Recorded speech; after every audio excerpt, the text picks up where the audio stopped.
Hello students, हम लोग group 15 elements के बारे में डिस्कस कर रहे थे। हम लोग का लास्ट क्लास में हम लोग डिस्कस किया। तो उसके अंदर हम लोग देखें कि nitrogen, phosphorus, arsenic, antimony and bismuth ये एलिमेंट्स रहता है इन आवर ग्रुप 15। तो इसमें से nitrogen it can form the p pi bonds, means the pi bond in between the two orbitals of two different nitrogen atoms. Okay, so that is the p pi bond it can form, but it cannot form the p pi d pi bond. Why? Because nitrogen का हम लोग electronic configuration देखेंगे तो obviously उसमें कोई भी energetically accessible d orbital नहीं रहता है, क्योंकि उसका electronic configuration is 2s2 2p3। d mainly 3d से स्टार्ट होता है, 2d तो कभी होता नहीं है। तो ऑब्वियसली नाइट्रोजन कभी भी p pi d pi bond नहीं बना सकता है due to the absence of the d orbital. But हम लोग देखे थे कि फास्फोरस कभी भी p pi बॉन्ड नहीं बना सकता। हम लोग बोल रहे थे क्यों? क्योंकि p pi अगर बॉन्ड होगा तो फास्फोरस का साइज लार्ज होता है, और लार्ज होने के कारण p pi बॉन्ड होगा तो उसका साइज लेस होगा, और उसमें इलेक्ट्रॉन्स जो है जो लोन पेयर्स है उसके अंदर, तो उसके अंदर इलेक्ट्रॉन रिपल्शन होगा। But it can form the p pi d pi bond. Okay, it can form p pi d pi bond. Okay, like in the compounds like R3p double bond O or R3p double bond CH2. Phosphorus and arsenic can form the d pi p pi and d pi bond also. ठीक है, तो nitrogen सिर्फ p pi बना सकता है, but phosphorus और arsenic ये p pi d pi या d pi बॉन्ड भी बना सकते हैं, क्योंकि इसके अंदर p ऑर्बिटल तो ऑब्वियसली है ही, और इसके अंदर d ऑर्बिटल्स भी है, एनर्जेटिकली एक्सेसिबल d ऑर्बिटल्स भी ये फास्फोरस और आर्सेनिक के पास है। तो इसीलिए फास्फोरस और आर्सेनिक d pi ये दोनों टाइप ऑफ बॉन्ड बना सकता है। ठीक है, with the transition metals when PET3 means triethyl phosphine and AsPH3 मतलब triphenyl arsine acts as ligands। तो ये d pi और d pi बॉन्ड हम लोग कहाँ पर देखते हैं? जब ट्राइथाइल फॉस्फीन और ट्राइफिनाइल आर्सिन लिगेंड की तरह काम करते हैं, तो उस केस में ट्रांजिशन मेटल के साथ ये फास्फोरस और arsenic d pi and d pi bond भी बना सकते हैं। ठीक है, next point is that all the elements reacts with metals to form the binary compounds having -3 oxidation state। जैसे अगर हम लोग कोई भी एक मेटल ले रहे हैं, जैसे कैल्शियम, तो it can form calcium nitride that is CH3N2, इसमें नाइट्रोजन का ऑक्सीडेशन स्टेट हो जाता है -3। ऐसे कैल्शियम फॉस्फाइड जैसे CH3P2, इसमें भी तुम देखोगे कि फास्फोरस जो होता है उसका ऑक्सीडेशन स्टेट होता है -3। उसके बाद देखो NH3AS2, तो इसमें भी तुम लोग देख सकते हो कि आर्सेनिक जो है इसका oxidation state is -3। Zn3Sb2, Mg3Bi2, तो ये सब में हम लोग देख सकते हैं कि जो भी ग्रुप एलिमेंट्स है it can form binary compounds with the metals, और उसमें -3 ऑक्सीडेशन स्टेट रहता है। तो ये हो गया मेनली द लास्ट क्लास जो हम लोग डिस्कस किए थे, और आज के अभी तक जो डिस्कस किए हो गया mainly basic things in group 15 elements. मतलब इसका आयनाइजेशन एनर्जी क्या होता है, इसका रेडियस क्या होता है, इसका ऑक्सीडेशन स्टेट कैसा होता है, ऑक्सीडेशन स्टेट मतलब कैसे चेंज होता है, तो ये मतलब इसका फिजिकल स्टेट क्या है, इसका कौन गैस है कौन लिक्विड है, ये सब चीज़ के बारे में हम लोग डिस्कस किए। अभी हम लोग कुछ मेन टॉपिक में आते हैं। ये हम लोग फर्स्ट एलिमेंट जो है ग्रुप 15 एलिमेंट्स के अंदर दैट इज नाइट्रोजन, इसके बारे में हम लोग इन डिटेल्स थोड़ा डिस्कस करना चाहते हैं। तो फर्स्ट ऑफ ऑल कि नाइट्रोजन जो है इसको हम लोग प्रिपेयर कैसे करेंगे। नाइट्रोजन तो ऑब्वियसली गैस होता है, हम लोग बताइए है कि at room temperature nitrogen actually gas है इनटू डायटोमिक गैस। तो इसको हम लोग प्रिपेयर कैसे करेंगे? तो इसको प्रिपेयर करने के लिए क्या लिख सकते हैं? Suppose I have NH4Cl that is ammonium chloride which is in aqueous medium, and when it reacts with the sodium nitrite that is NaNO2 in aqueous medium, it will form N2 plus 2 water plus NaCl। ठीक है, another example that is ammonium dichromate, that is NH4 whole 2 Cr2O7, that is ammonium dichromate. If I will heat the ammonium dichromate, it will form nitrogen plus water plus chromium oxide, that is Cr2O3. Next, that is the barium azide, that is BaN3(2), that is known as the barium azide. तो barium azide को अगर हम लोग heat करेंगे तो we get Ba + 3N2. तो ये जो मेथड है इनटू प्रिपरेशन का, जो लास्ट जो method from barium azide, that is the purest nitrogen हम लोगों को मिलता है अगर हम लोग इस मेथड से नाइट्रोजन प्रिपेयर करें तो, ठीक है. तो लास्ट वन, क्योंकि यहाँ पर बेरियम एजाइड रहते हैं, इसको हीट करोगे तो हम लोग को barium that is actually metal वो अलग हो जाता है और नाइट्रोजन ये प्योर गैस हम लोग को मिलता है. बाकी जो है, बाकी में देखो तो नाइट्रोजन तो गैस है बट वाटर ये एक्चुअली गैसियस फॉर्म में रहता है, तो इसीलिए इसमें मतलब प्योर फॉर्म में हम लोग को नाइट्रोजन नहीं मिलता है. तब ये प्रोसेस भी इंपॉर्टेंट है. जैसे NH4(2), Cr2O7, that is ammonium dichromate को अगर हम लोग हीट करेंगे तो we will get N2 + water + Cr2O3, और ammonium chloride + NO2 sodium nitride, इसको अगर हम लोग रिएक्ट कराएंगे तो we will get N2 + water + NaCl. Next हम लोग डिस्कस करेंगे ग्रुप 15 जो एलिमेंट्स हैं इसका कुछ हाइड्राइड्स के बारे में, ठीक है. तो मेन ग्रुप 15 एलिमेंट्स का जो हाइड्राइड है that is ammonia, that is NH3. Nitrogen से कौन सा हाइड्राइड मिलता है? अमोनिया मिलता है. वैसे ही फास्फोरस से कौन सा मिलता है? फॉस्फिन मिलता है, दैट इज PH3. तो NH3 is ammonia, PH3 is phosphine, ASH3 is arsine, SBH3 is stibine and BiH3 is bismuthine, ठीक है. तो NH3 that is ammonia, PH3 is phosphine, ASH3 is arsine, SBH3 is stibine बोलते हैं, मतलब SB उससे यह है स्टीबिन, और BiH3 दैट इज बिस्मुथाइन. इसका स्टेबिलिटी क्या होता है? ये जो हम लोग हाइड्राइड जो ग्रुप 15 के डिस्कस कर रहे हैं इसका स्टेबिलिटी क्या होता है? स्टेबिलिटी ऑर्डर अगर हम लोग देखें तो ammonia is more stable than the others. तो first of all I have ammonia that is the more stable, then phosphine, then arsine, then stibine and then bismuthine, ठीक है. तो सबसे ज़्यादा स्टेबल अगर हाइड्राइड देखना है ग्रुप 15 में दैट इज अमोनिया, और हम लोग जानते हैं कि ammonia is the most important hydride in the group 15 elements. What is the reducing character? What is the order of the reducing character of the hydrides of the group 15? Okay, the maximum reducing character that have actually in BiH3, okay, that is in bismuthine. और सबसे कम किसमें है? Ammonia. Ammonia का reducing character सबसे कम होता है. तो जो ऑर्डर होता है अमोनिया सबसे कम, उससे ज़्यादा phosphine, then arsine, then SBH3, और सबसे ज़्यादा जो है दैट इज BiH3 और बिस्मुथाइन. इसका रिड्यूसिंग कैरेक्टर सबसे ज़्यादा होता है. इसका रीज़न क्या है? Because the size of metal hydride ये जितना इंक्रीज होगा बॉन्ड उतना वीकर होगा. हम लोग जानते हैं कि नाइट्रोजन का साइज सबसे स्मॉल है, बट Bi अगर बिस्मथ ले ले तो एकदम ग्रुप का नीचे में है, इसका साइज सबसे ज़्यादा होगा. तो BiH3 जब होता है तो Bi बॉन्ड H ये बॉन्ड बहुत वीकर हो जाता है. तो उससे क्या होता है? हाइड्रोजन इजीली रिलीज कर सकता है. बट अमोनिया अगर हम लोग ले ले तो NH3 उसमें नाइट्रोजन जो होता है उसका साइज सबसे स्मॉल होता है, और हाइड्रोजन और मतलब नाइट्रोजन और हाइड्रोजन के बीच जो बॉन्डिंग होता है वो एक्चुअली थोड़ा ज़्यादा स्ट्रॉन्ग होता है, इसीलिए उससे हाइड्रोजन बहुत इजीली निकाल नहीं सकता है, ठीक है. तो इसीलिए रिड्यूसिंग कैरेक्टर BiH3 में सबसे ज़्यादा है और NH3 में सबसे कम है, ठीक है ना. मतलब मेटल और हाइड्रोजन का साइज अगर इंक्रीज करेगा तो ऑब्वियसली बॉन्ड वीकर होगा, अगर बॉन्ड वीकर होगा तो हाइड्रोजन इजीली रिलीज हो सकता है, और जो हाइड्रोजन को आसानी से रिलीज कर सकता है उसका ही रिड्यूसिंग कैरेक्टर ऑब्वियसली ज़्यादा है, ठीक है. So that is the main reason, mainly the order of the reducing जो कैरेक्टर हो रहा है इसका मेन रीजन है. इसका फिर हम लोग सिंथेसिस देख लेते हैं. मेनली हम लोग अमोनिया और फॉस्फिन में है, यही मेन दोनों इंपॉर्टेंट चीज़ है. तो इसका सिंथेसिस हम लोग कैसे करते हैं? जैसे I have the magnesium nitride, that is Mg3N2. If I will react that magnesium nitride with water, it will form magnesium hydroxide along with ammonia. ऐसे ही और एक एग्जांपल हम लोग देखते हैं जब हम लोग फॉस्फिन सिंथेसाइज करते हैं. If I have the calcium phosphide, that is CH3P2 plus 6HCl, it will give 3CaCl2 plus 2PH3.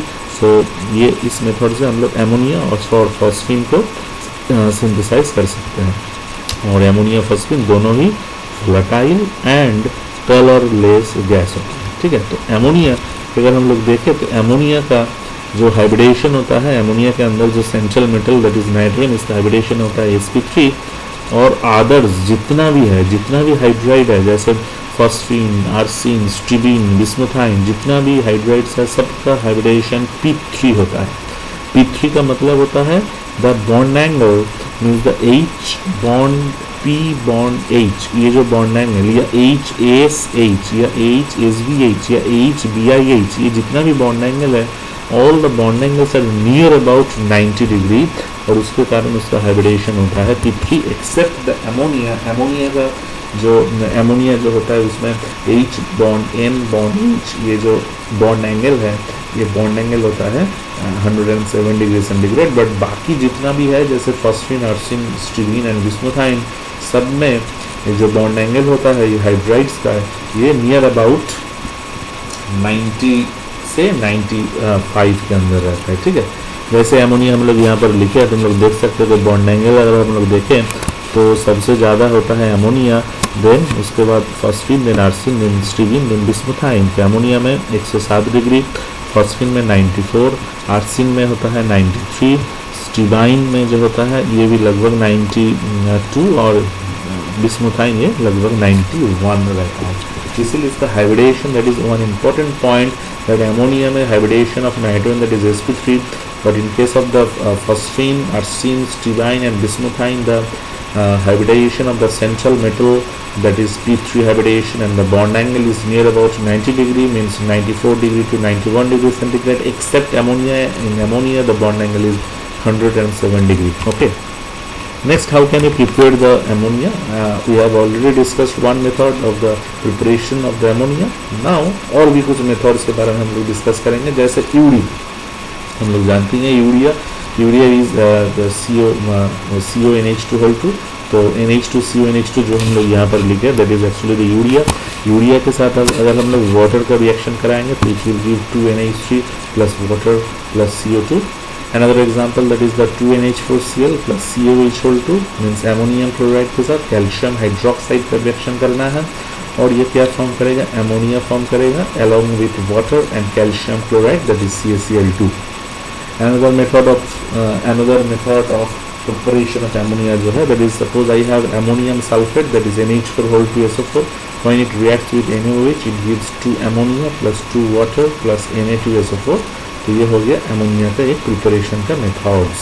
ठीक है, और सबसे इम्पोर्टेंट मेथड्स हम लोग जानते हैं is the Haber process. Haber process में क्या होता है N2 gas plus 3H2 gas which will give 2NH3 gas और इसमें डेल H का वैल्यू नेगेटिव रहता है। तो इसमें प्रेशर होता है 200 atm pressure, temperature is 700 kelvin, catalyst is Fe2O3 with small amount of K2O and Al2O3। The mixed oxides रहता है और मेनली Fe2O3 रहता है as the catalyst in the Haber process. So that is the preparatory methods for the preparation of the ammonia mainly. Next, I want to discuss about the properties and the reactions of the ammonia. The ammonia, that is the physical property जो है, that is it is a colorless gas with a pungent odor. Okay, it is highly soluble in water and that is basic in nature. Means it can act as a Lewis base. हम लोग जानते हैं ammonia Lewis base की तरह काम करता है। क्यों? क्योंकि एमोनिया में जो नाइट्रोजन रहता है उसमें लोन पेयर रहता है, जो लोन पेयर और भी बाकी कोई भी कंपाउंड को ये दे सकता है, इसीलिए ammonia is a Lewis base. तो अगर ये रिएक्शन करता है वाटर के साथ, ammonia gas plus water liquid, it will give NH4 plus aqueous plus OH minus aqueous.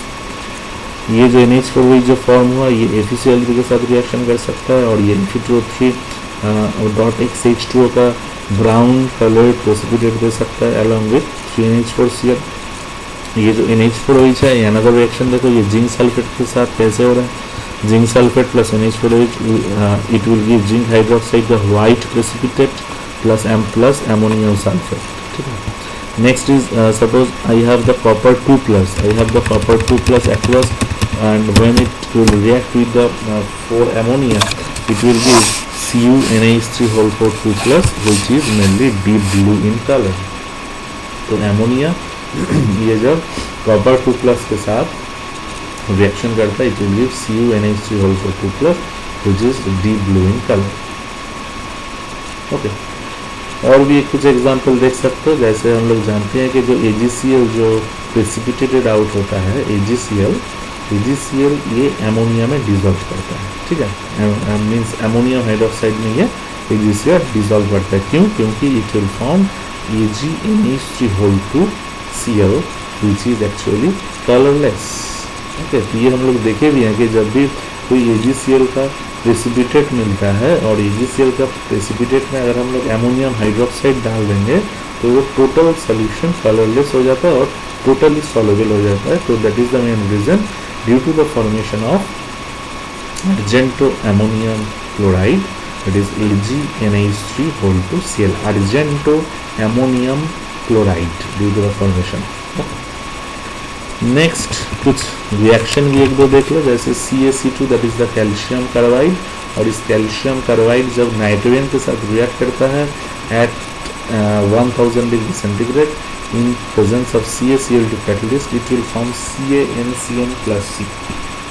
ठीक है, ये भी एक रिएक्शन देख लो। ये जो CaC2 प्लस ये जब नाइट्रोजन के साथ रिएक्शन करता है at 1000 degree centigrade, it will form CaNCN+C, and CaNCN is known as the calcium cyanamide. It is known as the calcium cyanamide, and the mixture of the calcium cyanamide along with the C means the carbon, that is known as the nitroline, which is grey in color। Okay, तो CaC2 जब nitrogen के साथ react करता है at 1000 degree centigrade, it will form cyanamide plus carbon, और ये जो mixture है इसको हम लोग नाइट्रोलिन बोलते हैं, which is grey in colour. और ये जो CaNCN जो फॉर्म हुआ, ये जब वाटर के साथ रिएक्ट करता है at 453 kelvin, it will form calcium carbonate along with the ammonia gas.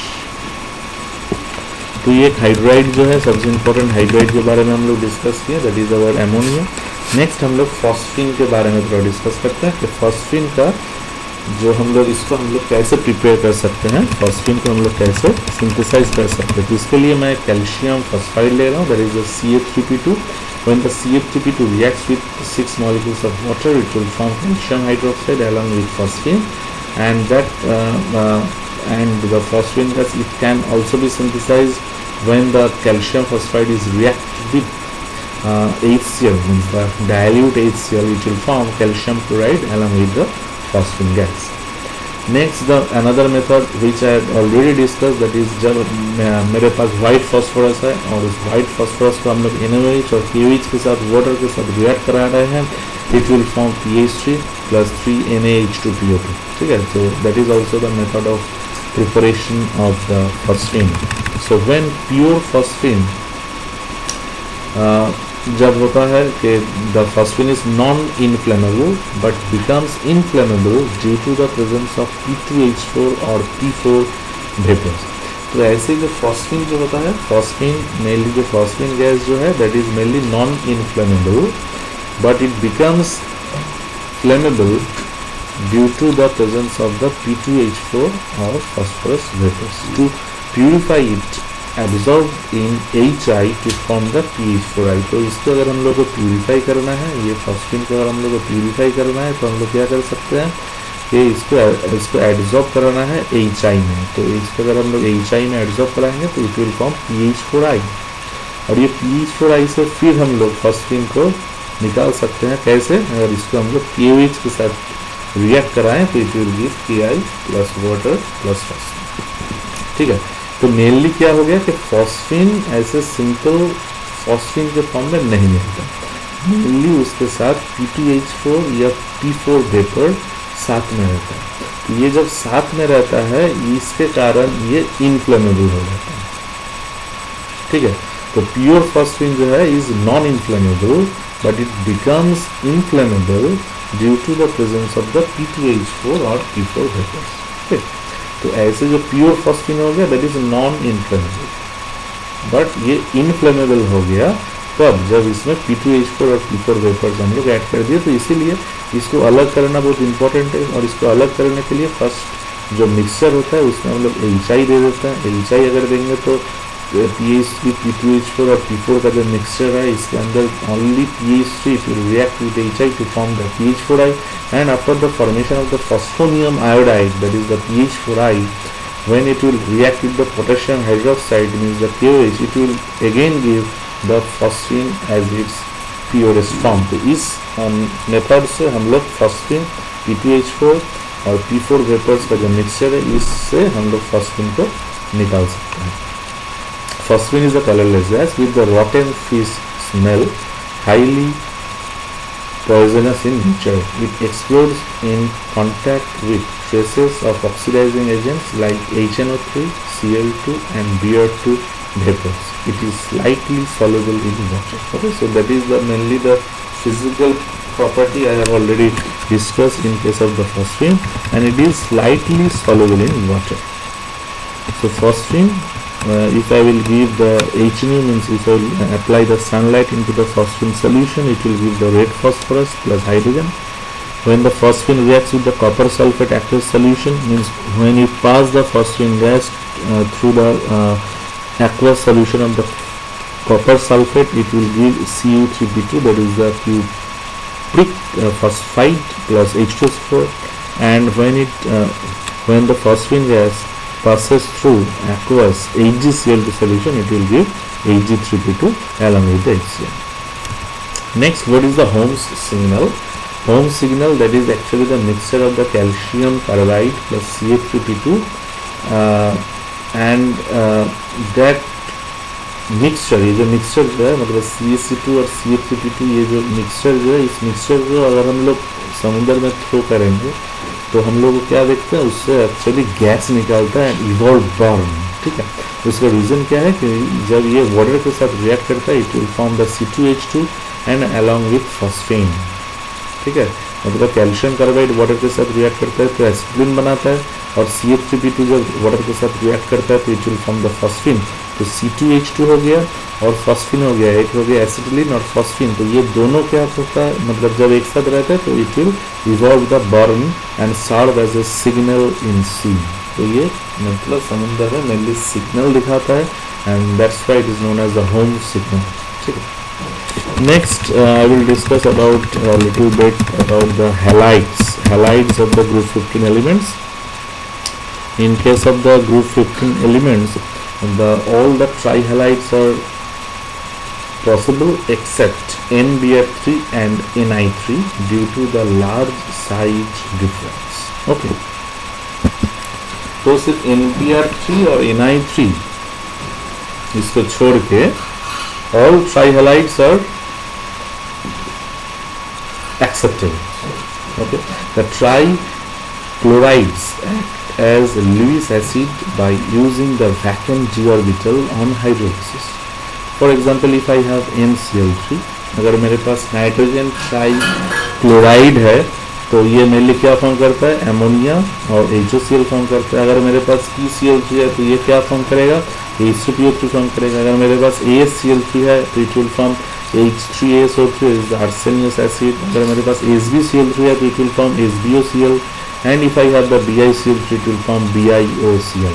ठीक है, तो ट्राइक्लोराइड्स जितना भी है they act as Lewis acid by using the vacant d orbital, क्योंकि जितना भी ट्राइक्लोराइड जैसे NCl3 PCl3 है इसके अंदर जो d ऑर्बिटल, जो वैकेंट जो d ऑर्बिटल है, इसके कारण ये लीविस एसिड की तरह काम कर रहा है। और जब इसका हाइड्रोलिसिस होता है तो it will form like ammonia, H3PO3, arsenious acid, HbOCl, BiOCl, like that.